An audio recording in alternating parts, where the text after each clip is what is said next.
आज हम एक ऐसे नाम की पहेली को सुलझाने की कोशिश कर रहे हैं जो दौलत, बेहिसाब ताकत और उतने ही गहरे काले रहस्यों से घिरा हुआ है।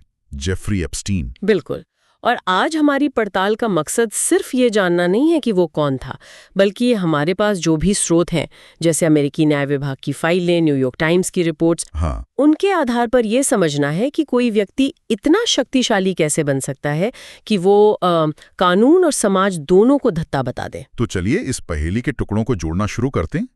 कहानी की शुरुआत होती है न्यूयॉर्क के ब्रुकलिन से, जहां जेफरी एप्स्टीन का जन्म एक बिल्कुल साधारण मध्यम वर्गीय परिवार में हुआ था। हाँ, और हैरानी की बात यह है कि उसने कॉलेज की पढ़ाई भी पूरी नहीं की। यही तो सवाल ये उठता है कि बिना किसी डिग्री या बड़े खानदान के नाम के कोई इंसान वॉल स्ट्रीट के इतने ऊंचे हलकों तक कैसे पहुंच गया। यहीं से उसकी कहानी का दिलचस्प हिस्सा शुरू होता है।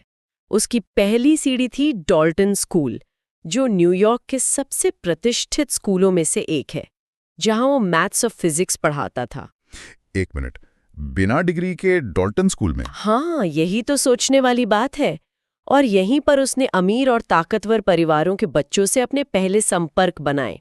ये उसकी नेटवर्किंग की, कह सकते हैं, शुरुआत थी। तो ये सिर्फ एक टीचर की नौकरी नहीं थी, ये एक एंट्री पॉइंट था। बिल्कुल। अच्छा। और उसी एंट्री पॉइंट का इस्तेमाल करके वो बेयर स्टर्न्स जैसे एक बड़े इन्वेस्टमेंट बैंक तक पहुंचा। और फिर 1982 में उसने अपनी खुद की फर्म खोल ली, J Epstein and company. J Epstein and company? हाँ, और इस फर्म का बिजनेस मॉडल अपने आप में बहुत अजीब था। ये सिर्फ और सिर्फ अरबपतियों के लिए काम करती थी। सिर्फ अरबपतियों के लिए? ये तो बहुत ही एक एक्सक्लूसिव क्लब जैसा लगता है। बिल्कुल। क्या ये सिर्फ पैसे का मैनेजमेंट था या ये उसी नेटवर्क की नींव थी जिसे उसने बाद में अपने अपराधों के लिए इस्तेमाल किया? ये दोनों था। न्यूयॉर्क टाइम्स की रिपोर्ट यही बताती है कि उसका बिजनेस मॉडल ही रहस्य पर आधारित था। रहस्य पर? हाँ, वो अपने क्लाइंट्स के पैसे को इस तरह से मैनेज करता था, ऐसी जगहों पर इन्वेस्ट करता था जिनके बारे में किसी को कुछ पता नहीं होता था। वो अपने क्लाइंट्स के इतने राज जानता था कि वे उसके लिए सिर्फ क्लाइंट नहीं रहे, बल्कि एक तरह से उसके प्रभाव के नेटवर्क का हिस्सा बन गए। पैसा और राज। हाँ, यही उसकी ताकत का असली ईंधन था। और इसी दौरान उसकी दोस्ती विक्टोरिया सीक्रेट के मालिक लेस्ली वेक्सनर से हुई। स्रोतों के मुताबिक तो वेक्सनर ने ही उसे वो दौलत और सामाजिक रुतबा दिया जिससे वो अभिजात्य वर्ग का एक अहम हिस्सा बन गया। हाँ, वेक्सनर उसके लिए एक लॉन्च पैड की तरह था। लेकिन देखिए, एप्स्टीन की असली ताकत सिर्फ पैसे से नहीं आई। उसकी असली ताकत थी लोगों को जोड़ने और इस्तेमाल करने की उसकी काबिलियत, उसका नेटवर्क जिसमें राजनीता, वैज्ञानिक, शाही परिवार के लोग सब शामिल थे। जब हम इस नेटवर्क की बात करते तो इसमें कुछ बहुत ही चौंकाने वाले नाम सामने आते हैं। पूर्व अमेरिकी राष्ट्रपति bill Clinton, Donald Trump, Britain के प्रिंस एंड्रयू, हाँ, और बिल गेट्स और एलन मस्क जैसे आज के दौर के बिजनेस टाइकून्स भी। और उसने इस नेटवर्क को बनाए रखने के लिए अपनी दौलत का खुलकर इस्तेमाल किया।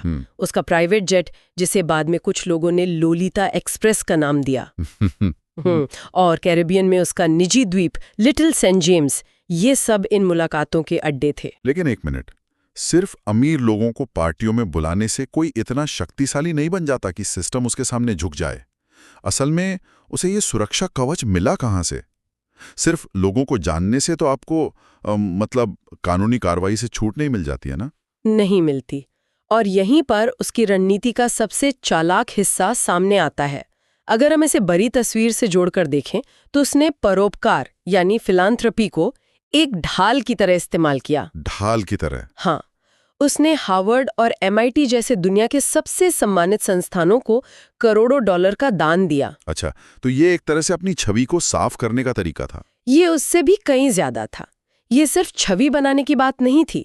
जब आप हार्वर्ड या MIT जैसे नामों के साथ जुड़ जाते हैं तो आप उनकी विश्वसनीयता उधार ले लेते हैं। ये एक तरह का वैचारिक कवच बन जाता है। वैचारिक कवच? हाँ, मतलब किसी के लिए ये मानना बहुत मुश्किल हो जाता है कि हार्वर्ड जिसे सम्मान दे रहा है वो असल में एक शिकारी है। जब उस पर आरोप लगने शुरू हुए तो कई लोगों ने यही सोचा, नहीं, ऐसा नहीं हो सकता, वो तो इतना बड़ा दानवीर है। यानी एक तरफ ये ग्लैमर, पार्टियां और दुनिया के सबसे ताकतवर लोगों से मेलजोल था, लेकिन सवाल यह है कि इस सब के पीछे क्या चल रहा था। पर्दे के पीछे की हकीकत, जैसा कि स्रोतों से पता चलता है, बहुत ही घिनौनी और भयंकर थी। बिल्कुल, और ये कहानी का वो हिस्सा है जिसके बारे में बात करना मुश्किल है लेकिन जरूरी है। एप्स्टीन पर यौन तस्करी मतलब सेक्स ट्रैफिकिंग, नाबालिग लड़कियों के यौन शोषण और बलात्कार जैसे बेहद गंभीर आरोप थे। ये सब सामने कैसे आया? पहली बार ये मामला 2005 में फ्लोरिडा में खुला, जब एक 14 साल की लड़की के माता-पिता ने पुलिस में शिकायत की। उन्होंने बताया कि एप्स्टीन ने पाम बीच में अपने आलीशान घर में उनकी बेटी का यौन शोषण किया था। और इसके बाद FBI ने जांच शुरू की। और FBI को क्या मिला? FBI की जांच के नतीजे रोंगटे खड़े कर देने वाले थे। उन्होंने पाया कि ये किसी एक लड़की की कहानी नहीं थी। एप्स्टीन ने दशकों तक दर्जनों नाबालिग लड़कियों का यौन शोषण किया था। कुछ की उम्र तो 14 साल से भी कम थी।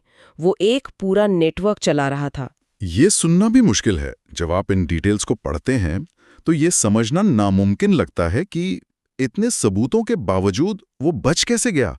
मतलब न्याय प्रणाली ने उसे सजा क्यों नहीं दी? यही इस मामले का सबसे शर्मनाक और विवादास्पद पहलू है। 2008 में फ्लोरिडा में इतने पुख्ता सबूतों और दर्जनों पीड़ितों के होने के बावजूद एप्स्टीन ने सरकारी वकीलों के साथ एक गुप्त सौदा कर लिया। एक सौदा? हाँ, जिसे स्वीट हार्ट डील कहा जाता है। स्वीट हार्ट डील, इसका क्या मतलब है? इसे स्वीट हार्ट डील कहना भी शायद गलत है, ये तो न्याय का मजाक था। सोचिए, किसी पर दर्जनों बैंक डकैतियों का आरोप हो और उसे सजा सिर्फ एक दुकान से चॉकलेट चुराने की मिले, वो भी इस शर्त पर कि वो दिन में अपनी दुकान पर काम कर सकता है। ये डील कुछ वैसी ही थी। एक मिनट, उसे सजा हुई लेकिन उसे दिन में अपने ऑफिस जाने की इजाजत थी। मतलब ये तो जेल हुई ही नहीं। ये कैसे मुमकिन हुआ? ये तो सिस्टम का खुला मजाक लगता है। बिल्कुल, उसे सिर्फ 18 महीने की बहुत ही हल्की सजा हुई, जिसमें से ज्यादातर समय वो जेल से बाहर अपने ऑफिस में बिताता था। किसने की ये डील? इस सौदे को उस समय के अमेरिकी अटॉर्नी एलेक्स अकोस्टा ने मंजूरी दी थी और इस सौदे ने उसे सभी संघीय आरोपों से बचा लिया। इसने दशकों तक उसके अपराधों पर पर्दा डाले रखा और उसे अपना घिनौना काम जारी रखने की एक तरह से खुली छूट दे दी। लेकिन आखिरकार सालों बाद 2019 में उसे न्यूयॉर्क में यौन तस्करी के नए आरोपों में फिर से गिरफ्तार किया गया। क्या इस बार कुछ अलग हुआ? हाँ, इस बार दबाव बहुत ज्यादा था। #MeToo आंदोलन के बाद माहौल बदल चुका था, लेकिन इससे पहले कि उस पर मुकदमा चलता और वो अपने नेटवर्क के राज खोलता, अगस्त 2019 में उसे मैनहट्टन की जेल में अपनी कोठरी में मृत पाया गया। मृत पाया गया? हाँ, आधिकारिक रिपोर्ट में मौत का कारण आत्महत्या बताया गया। लेकिन बहुत से लोग ये मानने को तैयार नहीं हैं। बिल्कुल नहीं। और यहीं से कॉन्स्पिरेसी थ्योरीज का जन्म हुआ। लोगों का मानना है कि उसे चुप करा दिया गया ताकि वो अपने नेटवर्क में शामिल दूसरे शक्तिशाली लोगों के नाम ना ले सके। ये थ्योरीज दिखाती हैं कि लोगों का उस सिस्टम से भरोसा कितना उठ चुका है जिसने उसे इतने सालों तक बचाया। उसकी मौत के बाद उसकी सबसे करीबी सहयोगी गिस्लेन मैक्सवेल पर मुकदमा चला। हाँ, और ये एक बहुत बड़ा मोड़ था। गिस्लेन मैक्सवेल को नाबालिग लड़कियों की भर्ती करने और उन्हें एप्स्टीन तक पहुंचाने में मदद करने का दोषी पाया गया और उसे 20 साल की जेल सजा सुनाई गई। तो ये एक तरह से एक संदेश था। हाँ, ये एक संदेश था कि इस नेटवर्क के सहयोगी कानून से ऊपर नहीं है। तो इस पूरे नेटवर्क में और कौन-कौन शामिल था और हाल ही में जो फाइलें सामने आई हैं, उनमें किन लोगों के नाम हैं? DOJ की फाइलों के मुताबिक गिस्लेन मैक्सवेल के अलावा जीन ल्यूक ब्रूनेल और लेस्ली ग्रॉफ जैसे कई और लोगों के नाम भी हैं जिन्होंने इस नेटवर्क को चलाने में मदद की। और हाल ही में जो फाइलें सार्वजनिक हुई हैं, उनमें कुछ और बड़े नाम हैं। लेकिन इससे पहले कि हम उन पर बात करें, ये साफ कर देना ज़रूरी है, जैसा कि हमारे स्रोतों में भी बार-बार कहा गया है, किसी का नाम सूची में होना उसे अपराधी नहीं बनाता, है ना? बिल्कुल, ये सबसे ज़रूरी बात है जिसे समझना होगा। इन फाइलों में किसी का नाम होने का मतलब है कि उसका एप्स्टीन से कोई ना कोई संबंध था। मतलब वो उसके प्लेन में सफ़र कर सकता है, उसकी पार्टी में जा सकता है या उससे मिल सकता है। ये फाइलें संपर्क और मेलजोल का रिकॉर्ड है, अपराध का सबूत नहीं। असली सवाल यह है कि जांच एजेंसियां इन संपर्कों की पड़ताल कैसे करती हैं। इन फाइलों में ब्रिटेन के प्रिंस एंड्रयू का नाम बार-बार आया है, जिन पर एक पीड़िता ने सीरिया आरोप भी लगाए हैं। हालांकि वो इन आरोपों से इनकार करते रहे हैं। प्रिंस एंड्रू के अलावा प्रसिद्ध वकील एलन डेर्शोविट्स का नाम भी है, जो खुद पर लगे आरोपों को लगातार खारिज करते आए हैं। नई फाइलों में नॉर्वे के पूर्व प्रधानमंत्री थॉर्बजॉन जगलैंड और ब्रिटिश राजनेता पीटर मैंडेलसन जैसे कुछ और अंतर्राष्ट्रीय नाम भी सामने आए हैं। तो ये दिखाता है कि नेटवर्क कितना फैला हुआ था। हाँ, बिल्कुल। तो इन सब का क्या मतलब निकलता है? इस पूरे मामले का दुनिया पर क्या असर पड़ा? इसका असर बहुत गहरा और दूरगामी था। सबसे पहले इसने #MeToo आंदोलन को और ज्यादा बल दिया और यौन तस्करी जैसे गंभीर मुद्दे के बारे में दुनिया भर में जागरूकता बढ़ाई। लोगों ने खुलकर बोलना शुरू किया। और इसने अमेरिकी न्याय प्रणाली पर भी तो गंभीर सवाल खड़े किए हैं। हाँ, इसने ये कड़वा सच सामने ला दिया कि अमेरिका में न्याय सबके लिए बराबर नहीं है। एक लॉ जर्नल के स्रोत में कहा गया है कि यह मामला दिखाता है कि कैसे दौलत, ताकत और सामाजिक रसूख का इस्तेमाल न्याय से बचने के लिए किया जा सकता है। तो एक तरह से दो तरह के न्याय हैं। हाँ, ये एक तरह से दिखाता है कि सिस्टम अमीरों के लिए अलग तरीके से काम करता है और आम लोगों के लिए अलग। तो क्या ये मामला अब खत्म हो गया है या इसके परिणाम अभी भी सामने आ रहे हैं? नहीं, ये मामला अभी खत्म नहीं हुआ है। अमेरिका में एप्स्टीन फाइल्स ट्रांसपेरेंसी एक्ट नाम का एक कानून है, जिसके तहत फरवरी 2026 तक इस मामले से जुड़ी फाइलें धीरे धीरे सार्वजनिक की जा रही हैं। अच्छा, तो आने वाले समय में हमें और भी बहुत कुछ पता चल सकता है। बिल्कुल। और भविष्य में इससे क्या बदलाव आने की उम्मीद है? उम्मीद यही है कि इससे न्याय प्रणाली में सुधार होंगे, पीड़ितों की सुरक्षा के लिए बेहतर कानून बनेंगे और यौन तस्करी को रोकने के लिए और भी सख्त कदम उठाए जाएंगे। गिस्लेन मैक्सवेल की सजा ने ये तो साफ कर दिया है कि अब ऐसे अपराधों को छुपाना आसान नहीं होगा। तो अगर हम आज की इस पूरी चर्चा को समेटें, तो ये सिर्फ एक इंसान के अपराधों की कहानी नहीं है। ये कहानी है एक ऐसे नेटवर्क की जिसने उसे अपराध करने की ताकत दी और एक ऐसे सिस्टम की जो उसे बचाने के लिए झुक गया। बिल्कुल। और ये हमें एक बहुत ही जरूरी सवाल पर लाकर छोड़ता है। एप्स्टीन चला गया, लेकिन उसे सक्षम बनाने वाली शक्ति और प्रभाव की प्रणालियां आज भी मौजूद हैं।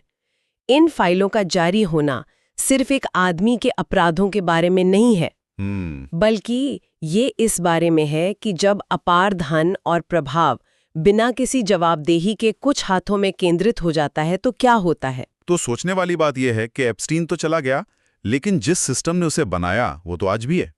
और न जाने ऐसे कितने नेटवर्क होंगे जो आज भी इसी तरह के राज दबाए बैठे हैं।